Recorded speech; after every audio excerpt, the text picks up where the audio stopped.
Good afternoon from the Bahrain International Circuit, or should I say good evening. It is going to be a race under the lights. First, we are here for qualifying. And yeah, we are here at the Bahrain night layout. I would say it's the one that is used less. It's a very wide track, pretty sharp angles, as you can see when Guillermo is going through turn 13 here. And also you can take the runoff in the last corner. So yeah, I wouldn't say it's my favorite out of the two viable options, but it is different. So yeah, welcome to these 10 minutes of qualifying. We got 8 drivers qualifying, and then we're gonna have to race 43 laps. I think should be quite a long one. Yeah, 75% of the real life distance. That's what we're going to do. We got Guillermo and nobody else racing for McLaren today. We got 2 Ferraris, however. Frimpong, I think, is racing for the first time this season. And of course also Kato, who is now in P3 in the championship after racing at Melbourne and also Suzuka, taking the win there. Ahead of the 2 Hasses. Matt will try and be up there once again. He leads the championship after winning the race at China, taking second in the sprint at China, taking second in the race at Japan, and taking third in Melbourne. Good results throughout the entire season so far. And in the second Haas today, we got Tree 23. We should maybe also look at the timing table instead of treating it like a race. I'm not sure what Tree is doing here. We do have damage in qualifying, of course, as well. That might slow him down a little bit. I think they need to stretch out the field a little bit so that they all can perform better. Smooth Operator is starting for Aston Martin this time.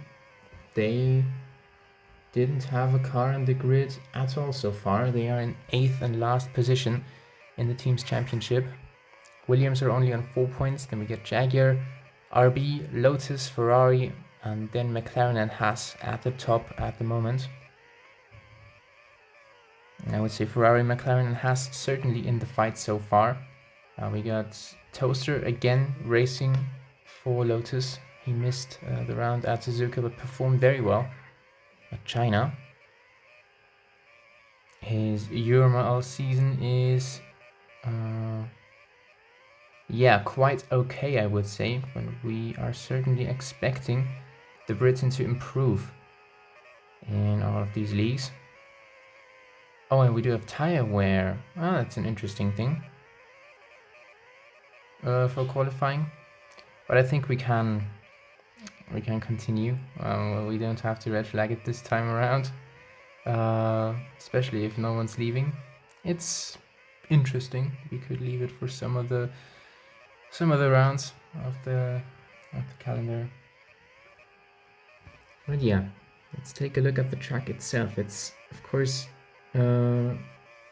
pretty high speed, many straights, but it's not like there's many high-speed corners. So I'm not sure if the soft tire will be the most popular choice, or if maybe the hard and the medium are more viable here.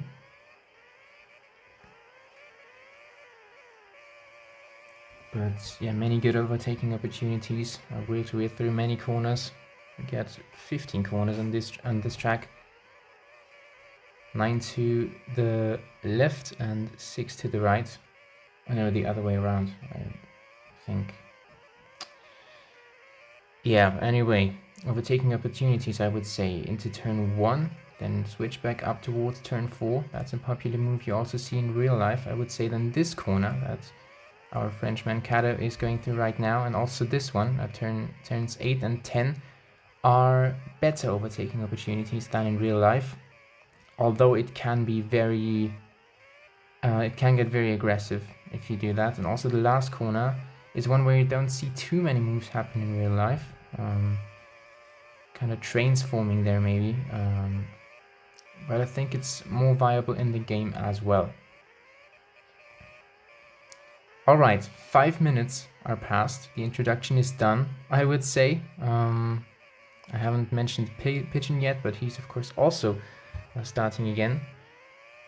He's done so in every round apart from Melbourne. And Kato is on provisional pole. 2 tenths ahead of the V-carb of Pigeon. And we got Guillermo a further 10th behind, and then it gets really close between him, Frimpong, and also Matt. Smooth operated, also 700s off the Haas. And Toaster and Apple Tree, especially Apple Tree, having some struggles right now. I'm not sure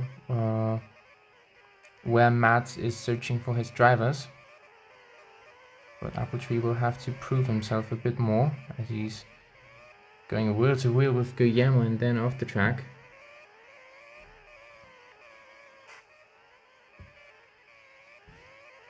Guillermo is in second in the Drivers' Championship, but he's more than 20 points behind Matt after missing the round at Suzuka. Just going through the last corner now and into the pit lane, of course, because tyre wear is on. Yeah, it's an eventful league, I would say. I'm also going to drive the safety car in the race this time around. As Toaster goes across the line, can't find an improvement. What about Kato? He's still at the front. Frimpong gets new tires. Smooth operator might go across the line. And he doesn't improve. He's ahead of Toaster.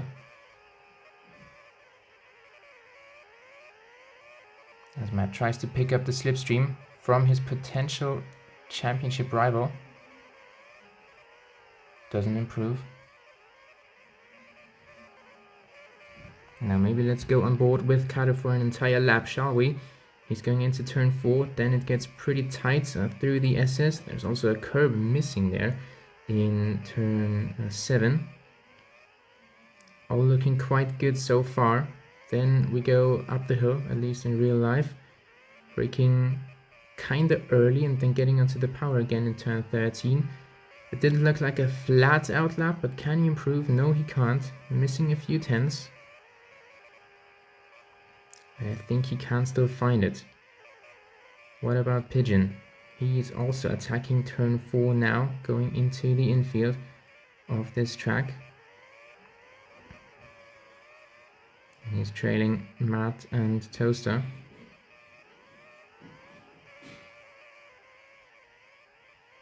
Down the back straight we go with the Briton. Matt just, I don't know, warming up his tires behind that, but we're gonna go across the line with the V-carb, and it's still no improvement. Guillermo, Frimpong, Matt have also been sitting on their times for quite some time now. We don't have any weather affecting the pace at this round. It's dry in the desert, even though we had it in testing in real life that it rained.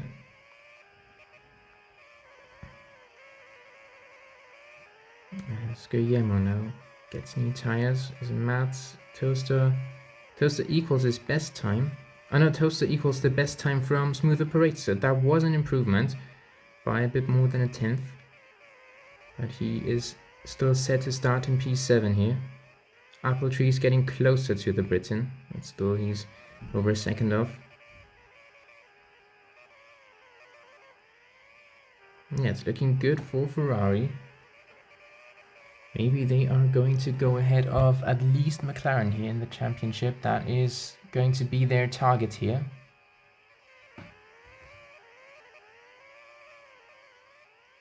Frimpong has raced at round 1 at Melbourne. And last season he finished in P7. With the best result of 4th position in this league so far. As Russell now joins the game, maybe we're going to see him also race. I think Matt has improved his time by 700. He was in a 29.6 flat before that. As I'm not sure if Pigeon was in a push lap here, but Matt didn't care anyway. We got 10 seconds on the clock. Apple Tree going through the sand in turn 3. And I think it's also going to be Kato who ends this session. He's now really pushing it, nailing the apex at the last corner. Will this now be an improvement? Almost. He still stands on a 29.15. Pigeon and Guillermo have crossed the line already. Frimpong, where is he? Going through the last few corners. Now it's Appletree and Smooth Operator. The Aston Martin picking up a good slipstream. And he improves, but doesn't improve his position. Just 500ths better than his best before. Then Frimpong will start in P4. Matt, Smooth Operator, Toaster, and Appletree. So Kara takes his second consecutive pole position in this league. Pigeon is on the front row once again. He has led most of the race around China, and he will finally want to win for the Racing Bulls. Then we get Guillermo in P3, Frimpong in the second Ferrari. They must beat McLaren if they want to be taken seriously in the championship fight. Then we got Matt in 5th position, Haas not looking as strong as in the previous 2 rounds. Smooth Operator bringing Aston Martin onto the grid. Toaster 64 only 7th for Lotus, and we got Appletree. Let's see if he's going to be competitive in the race around the Bahrain International Circuit. I'm not entirely sure if Russell or Pedo are going to race. We will see you when the 5 lights go out under the lights